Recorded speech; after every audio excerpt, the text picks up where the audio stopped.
Good morning, everyone, and thanks for joining us for the first of FSC UK's series of webinars. So I hope everyone is healthy and well in these times. So today's webinar will be on FSC's Ecosystem Services procedure. My name is Amy Willocks. I'm the Forestry Outreach Manager at FSC UK. So my role is to support our forest management certificate holders and to promote the Ecosystem Services procedure here in the UK. So I'm supported today by Owen Davies, the Forest Standards Manager for FSC UK. So I'm happy to say that we seem like we've been joined by representatives from a range of organisations. So we have, I believe, FSC certificate holders from state and private forests, conservation environmental organisations, FSC UK members and certification bodies. So welcome everyone, and I hope you find this session informative and useful. So we have an hour today. I will pass over to Petra next, who is from the Ecosystem Services team at FSC International and who provides policy and technical support for the team. So she will provide us with a brief introduction and overview of the procedure. And then Ambria from the Soil Association will provide some insights from cases of verified impacts in Chile and Argentina, and also talk about how this can be implemented in the UK. Afterwards, I will briefly talk about the role of FSC UK in the process of using the procedure. And afterwards, I hope to dedicate 15 to 20 minutes for your questions after the presentations. So during the webinar, your audio will be muted. If you do have any questions for our speakers, please write them in the question box and direct them to me rather than raising your hand. Just for time efficiency, I'll moderate these and I'll read these out rather than turning on your audio. We don't have the most time, so I think that would be the best in terms of using the time we have. I'd also like to, before I move on, so any unanswered questions, we will respond via email, and any issues, please just put them into the chat box and we will monitor this throughout. So I'd like to inform you that this webinar will be recorded and we will share just the presentation sections afterwards with you and with those who were not able to attend today. So I will pass over to Petra now. Just bear with me.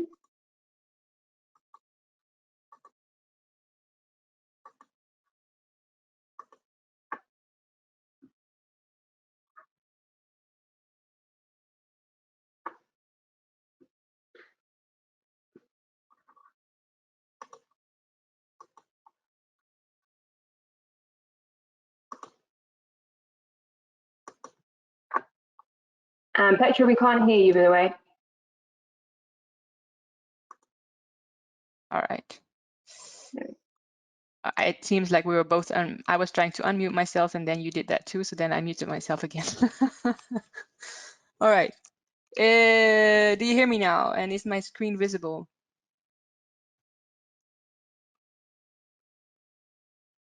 Hello? Yes, Petra, you're good to go. We can see your screen and we can hear you. Great. Thanks for your introduction, Amy, and also for giving me the opportunity to introduce the FSC Ecosystem Services work in the UK. So I'll dive straight in. So this is a FSC Ecosystem Services team at the international level. So Alison von Kettler is a program manager. I'm a regional consultant focusing more on technical support for the first users of the ecosystem services tools and focus more on trainings online and in person. Then we have Jivon, who has joined the team last year, also for technical and policy support. Felipe also joined last year and is focusing more on communication and marketing. And then Pina Gervasi, who was the Latin America Regional Office Director, is now FSC's Climate Engagement Director. So these are all the people working on ecosystem services. Then, what are ecosystem services? Well, they're the benefits that people obtain from ecosystems, and it comes as no surprise that FSC is focusing on those ecosystem services that are provided by forest, and in particular the following 5: biodiversity conservation, carbon sequestration and storage, watershed services, soil conservation, and recreational services. So why should we care about these ecosystem services?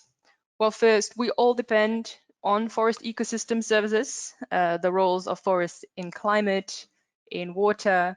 Many of us enjoy a walk in the forest or other recreational activities. Forest managers that that take care of the forest and manage it in a responsible way, including those that are FSC certified, they protect and manage ecosystem services so that we can all enjoy them. However, in many parts of the world, the business case for responsible forest management and for FSC certification is not great. So what we hear is that forest managers do not necessarily see a price premium for the timber or paper products that they sell with an FSC label. And so as an organization worldwide, we've seen the area of FSC certified forests stuck at around 200 million hectares. And so what's needed is new benefits to incentivize responsible forest management and FSC certification. So then, on the other hand, there are companies out there that, there's an increasing number of corporate sustainability commitments. So to identify and then reduce resource use, so reduction of greenhouse gas emissions, energy use, water use, and then they adopt responsible sourcing policies for commodities like paper, timber, palm oil, soy, and others. And then the third step is to reduce or mitigate the negative environmental impact that they still have. So they're looking for how can we become carbon neutral or reduce our environmental footprint as much as possible. And another element of these corporate commitments is zero deforestation. Then here's some initiatives that are doing tracking of such sustainability commitments, like the Global Reporting Initiative,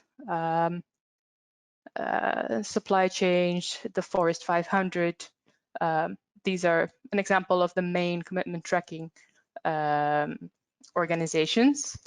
And so we thought it's time to build a bridge between the companies that have a vision and have environmental commitments, and then the nature-based solutions that can come from the forest, like FSC certified forest. So, trying to go next. Yep. So FSC has entered the ecosystem services domain, with the world's most trusted sustainable forest management solution to deliver positive impacts for the forest, markets, and people for today and tomorrow. So for now, over 25 years, FSC has been making a difference since 1994 when it was established. And the ecosystem services are part of the FSC forest management standards. They are integrated into the national forest stewardship standards.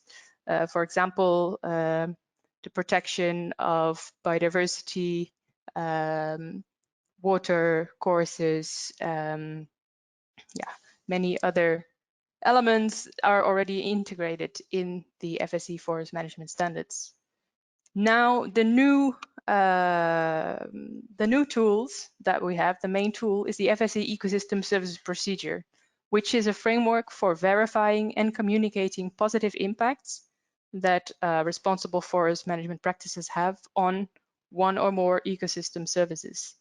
And the idea is that now that you can demonstrate that your management has a positive impact on carbon, on biodiversity, on water, this is evidence for a positive impact, which you can then bring to the market, and you can communicate about these positive impacts using the FSC trademarks. So that is the offer. This is the building block of the bridge that the Ecosystem Services Procedure provides. A little bit more detail, even though we haven't got much time today. There are 7 steps to demonstrate a positive impact. And the forest manager has to go through all of these steps, and then in the end, a certification body, an auditor, comes to verify whether indeed a positive impact has been demonstrated, and so the certification body can then verify this positive impact. To help with the implementation of the Ecosystem Services Procedure, there is a guidance document that is aimed at supporting forest managers to implement the procedure. And yeah. So how does it fit with the existing FSC framework? Well, first of all, there are the national forest stewardship standards. So the FSC Ecosystem Services Procedure builds on forest management certification. And during the same audit, the Ecosystem Services Procedure can be verified. So there is no separate accreditation system or anything. During the forest, those auditors and certification bodies that are able to do forest management evaluations can also do ecosystem services evaluations. And so the procedure can be evaluated during or separate from the forest management evaluation. And then, yeah, so the information from the 7 steps is all recorded in the Ecosystem Services certification document, which is then the basis for the evaluation by the certification body. And once this positive impact has been verified, this Ecosystem Services certification document will be published in the FSC online database. And the Ecosystem Services claim, so that is the verified positive impact, can be used to communicate about this positive impact and promote it. So now I'll give you a little bit of an overview of the uptake so far. So this is a map that shows all the different certificate holders that have ecosystem services claims that have positive impacts on ecosystem services verified, and where the auditor has put the signature and seal on that. So you can see that in Europe, there's quite a bit of uptake in Italy and in Spain. And then in Latin America, South America, we see Brazil, Ecuador, Peru, Chile, and Argentina. And I just heard yesterday that now the first positive impact has been verified in Mexico. And there's another one underway in France. There's another one underway in Namibia. And there's one here in Indonesia. So in total, there are 28 ecosystem services claims that have been, positive impacts that have been verified by 14 FSC certificate holders. So some certificate holders have multiple claims in over 1.6 million hectares of certified forest in 8 different countries. So yeah, and this is as of last week. One example, because we are limited on time. Yeah, so I think this is Owen. This is in Italy, where Wild Plus is a group certification. Yeah, so it's a group of 33 members that manage around 1,000 hectares in different parts of Italy, as you can see here. They've demonstrated impacts on all 5 ecosystem services. And the approach that was taken is it was demand-driven and consultancy-based. So Etifor was the project developer and a bit of the intermediate between investors or companies and the forest manager. So what they did is they looked at different companies that have these sustainability commitments that measure the impact that they have on the environment, that already take actions to avoid negative impact and reduce negative impact, and then look at, okay, so we have avoided and reduced to the extent that is reasonably possible. Now with the remaining negative impact, we're looking to compensate for it, and we want to invest in responsible forest management as a good solution. So yeah, so WellPlus in this way found investors for various forests, and investors or partners of these FSC certified forests, they paid for certain activities to manage and protect the ecosystem services in that forest. So for example, they paid for the planting of reforestation of certain areas, or for the creation of recreational trails like this one here. Yeah, and so now I have an example of Levico, which is a water bottling company in Italy, and they want to be climate positive. So they decided to contribute to the responsible management of certain forests in the area. And so this is their website. I took a screenshot last night to show this.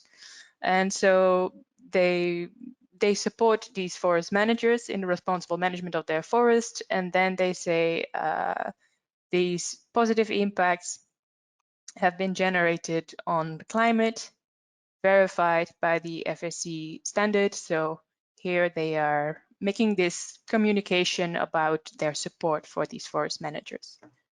So this is how it can work as a company.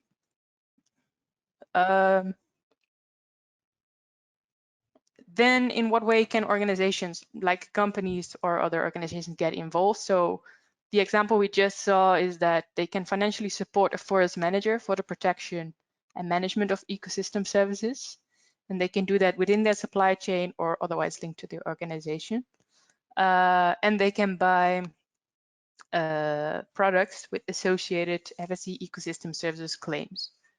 So for example, if all the wood in this bowl comes from an FSC certified forest with a positive impact demonstrated on biodiversity, then this bowl can have a story about the biodiversity that was protected in that forest. And yeah, that may then fetch a higher price in the market. I see something here. I don't know if it's for me or not. Ah, yeah, 5 minutes left. Okay, thanks.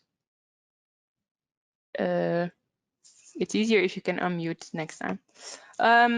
In what way can organizations get involved? Yeah, so this is the second part.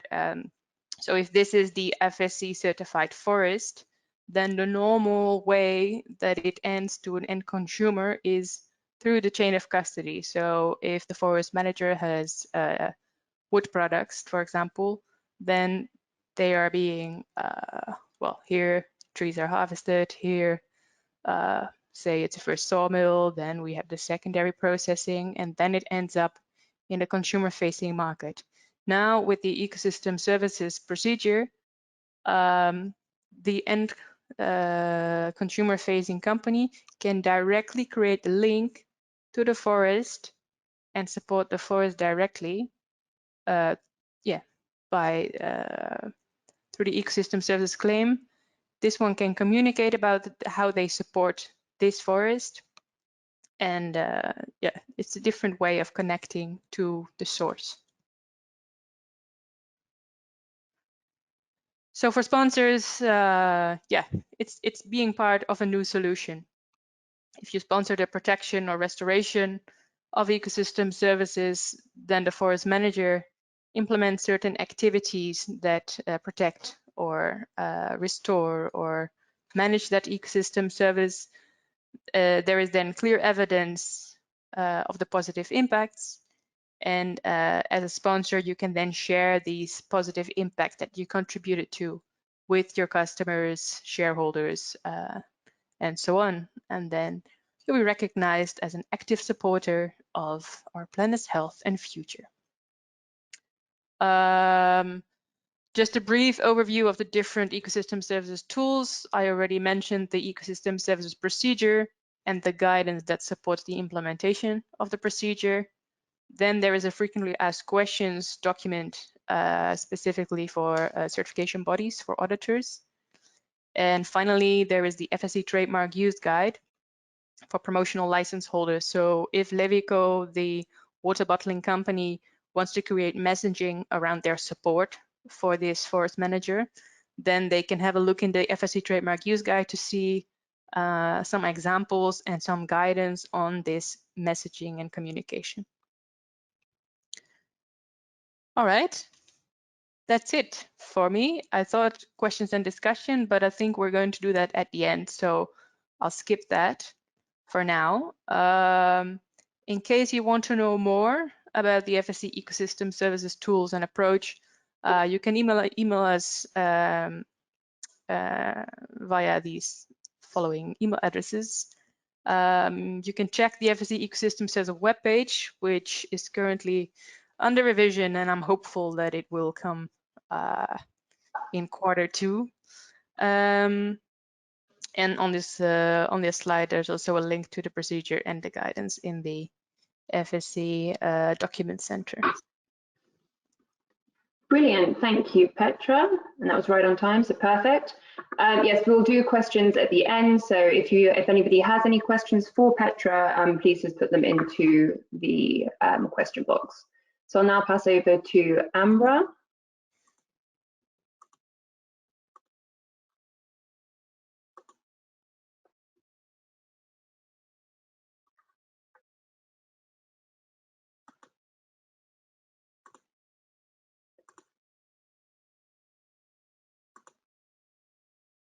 Ambra, I think you'll just need to unmute yourself. Hello, everyone. Morning, everyone. Okay. So thank you very much, Amy, for the invitation. And I'm Umbra, Technical Manager at the Soil Association. And then yesterday, basically, I will just present you couple of case studies in relation to two certificates that we already issued in relation to ecosystem services.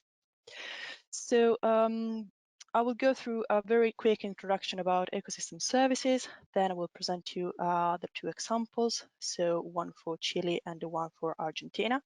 Then we will move to having a quick look about how ecosystem services can be applicable to the UK scenarios and few tips about how to do it. And then there will be some general conclusion about it. So, as we've seen so far, we know that every kind of responsible forest management, so even the non-intervention, generate various positive outcomes. But so far, just few of them, and especially timber and food, have been put on the market and have been quantified and evaluated in terms of money.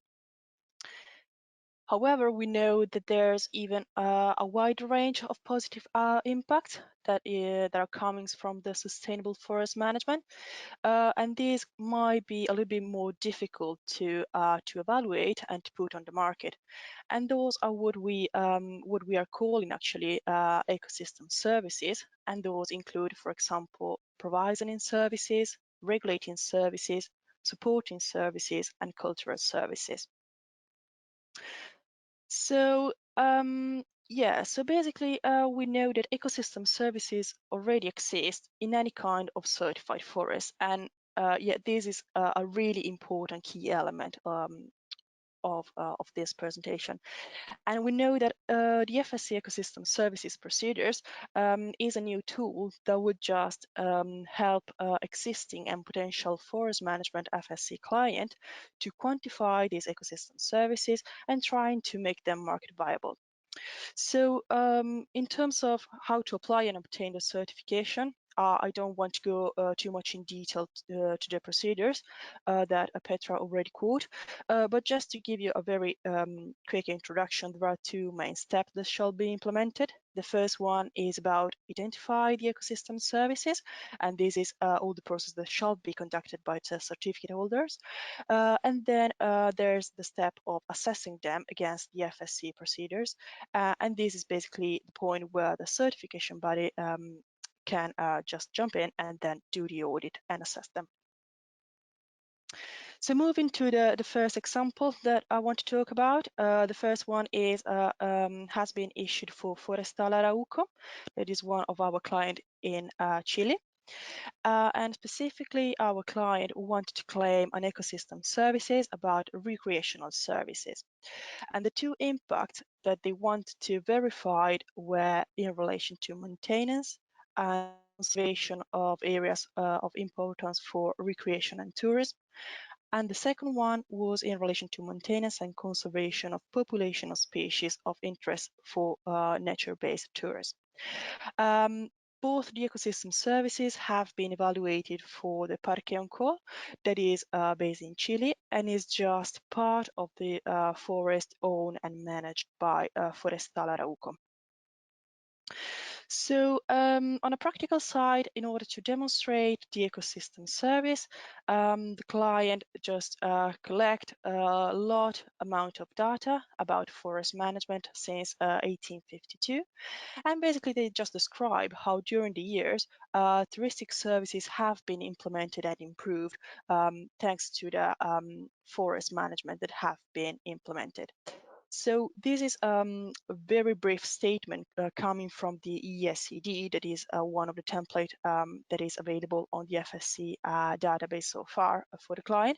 And basically it can show very briefly how the client, just looking at the situation during the years, recognize that at the very early stage, this specific area of San Ramon was in very bad condition. But then, for example, thanks to the forest management that has been implemented during the 90s, the conservation area was implemented with roads, access, trails, viewpoints, and visitor houses.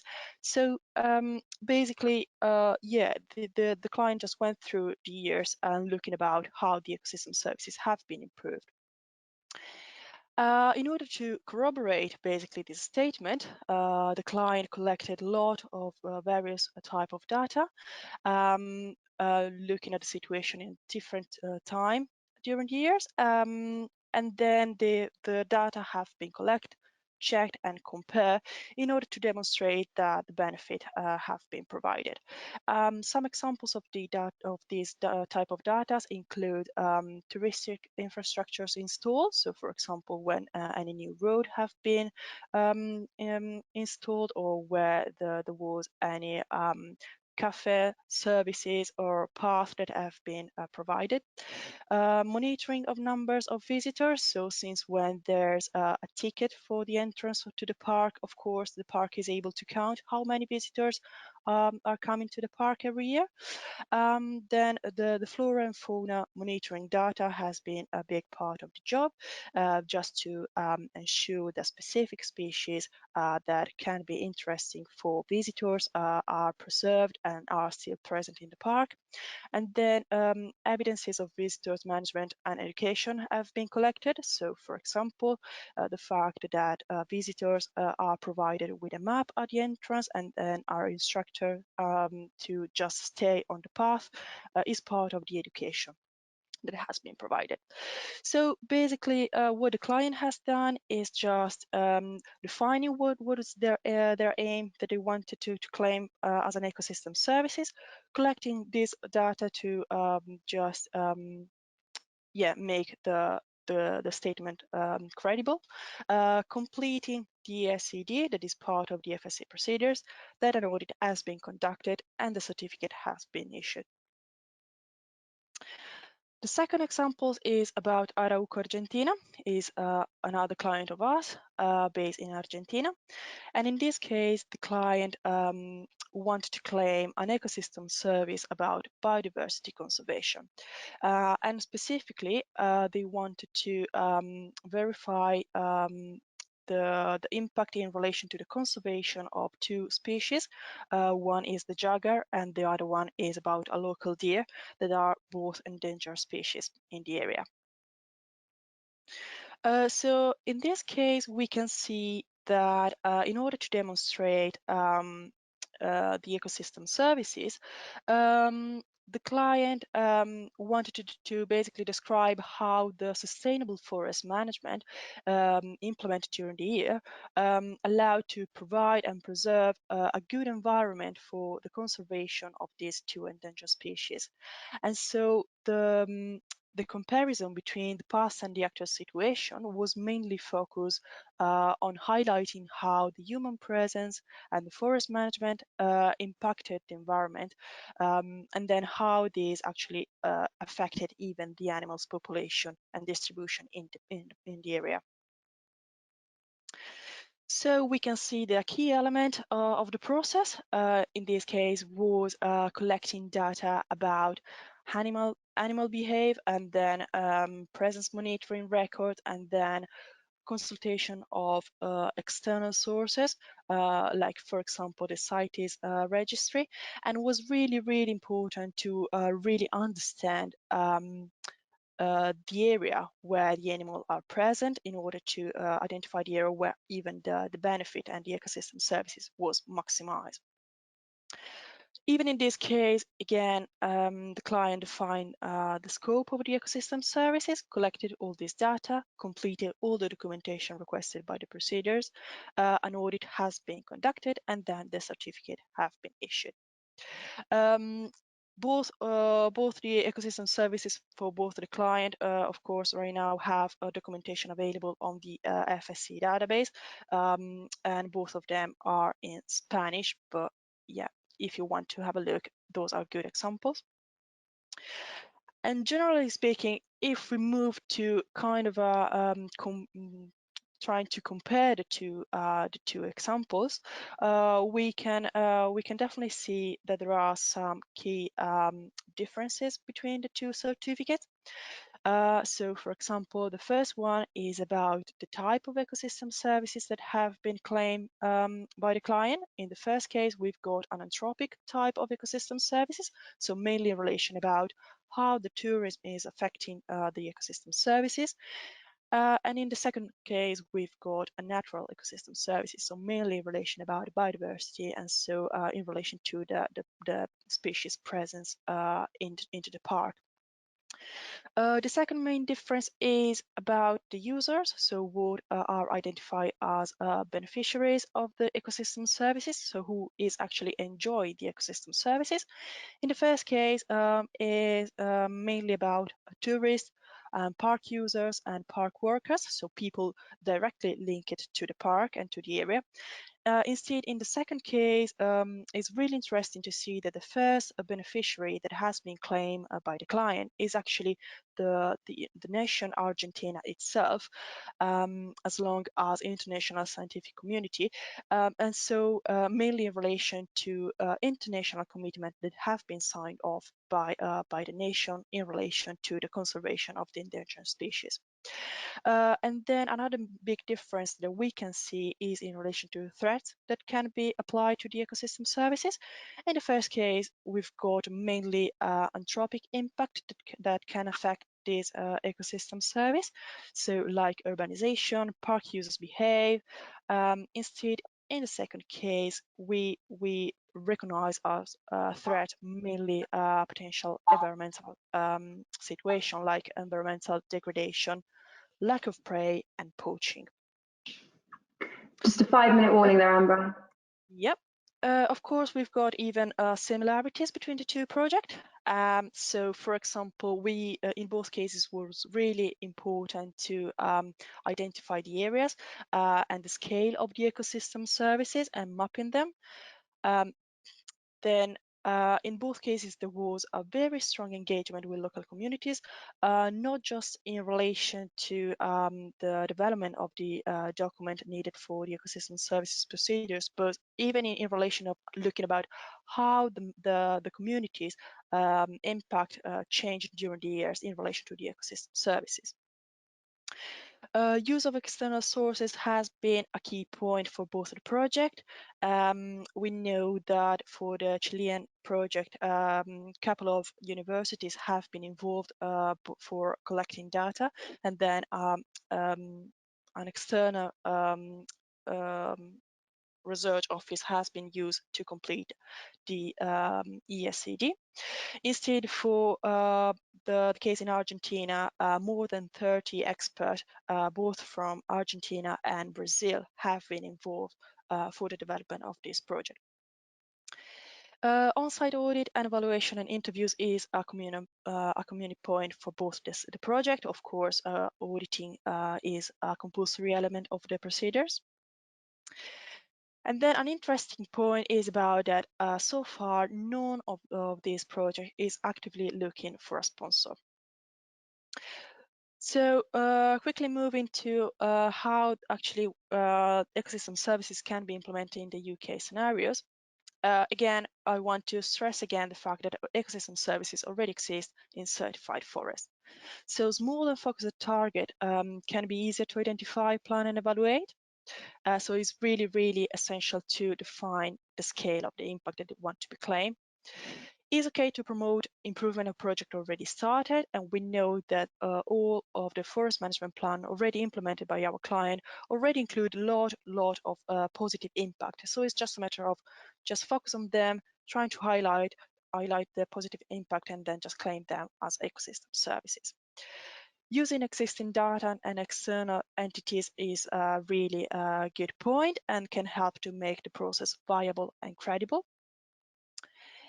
And then we know that a consistent part of the ecosystem services auditing is about document review. So again, collecting data to corroborate your statement and to make them credible is really, really a key point for implementing the ecosystem services. Then last but not least, we know the FSC guidance and ecosystem services procedures are very useful tools, and those include a lot of examples and then can help the applicant step by step. So please read the document because those are really, really essentials.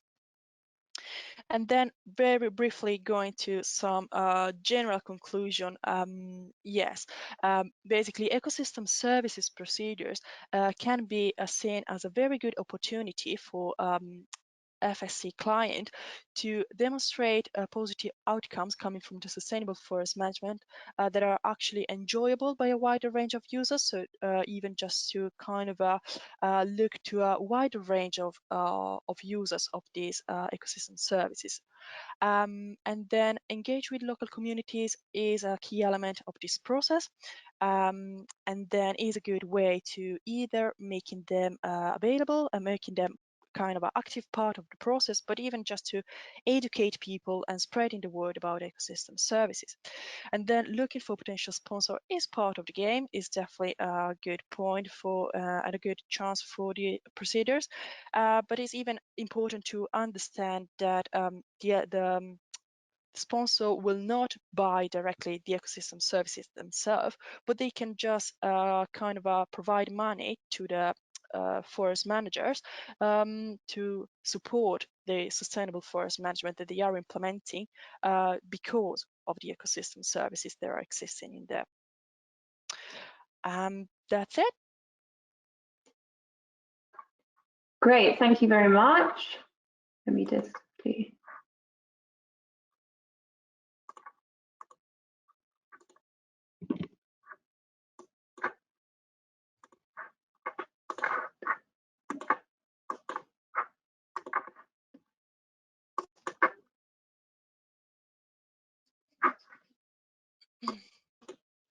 Great. So I will just quickly talk about the role of FSC UK and what we can do. So our role is to set the procedure and promote it. So really we were able to provide guidance and resources. So we were already working on a portfolio of examples of successful cases and existing investment arrangements that have already been implemented around the world. So these we were able to share for ideas and understanding. It was good to hear from the previous examples that Petra and Ambria put forward. So we're just trying to create more of a portfolio of these as well to be on hand. We could develop and offer online training as we do for other topics, if this would be useful. We would also be a trademark support for any promotional license holders. So also thinking that once an impact is verified, it will be published in the FSC database as part of the forest management certificate, but also we would be very happy to promote this on our website. We envision that we'd also be creating a list of potential projects to be able to signpost to interested funders, saying if you are interested in funding this project, then contact. Again, we'd be more than happy to promote projects through our network, to feature articles on our website, on our social media platforms, and in our newsletter. So we could also create short videos demonstrating verified ecosystem services impact in the forests, to be able to showcase successful projects. But really, yeah, just saying that we're looking to create opportunities by connecting organizations with experience in markets for ecosystem services with forest managers and projects. So we'll be able to, within these arrangements, provide information on the procedure to interested sponsors and companies, but kind of offer that signposting role.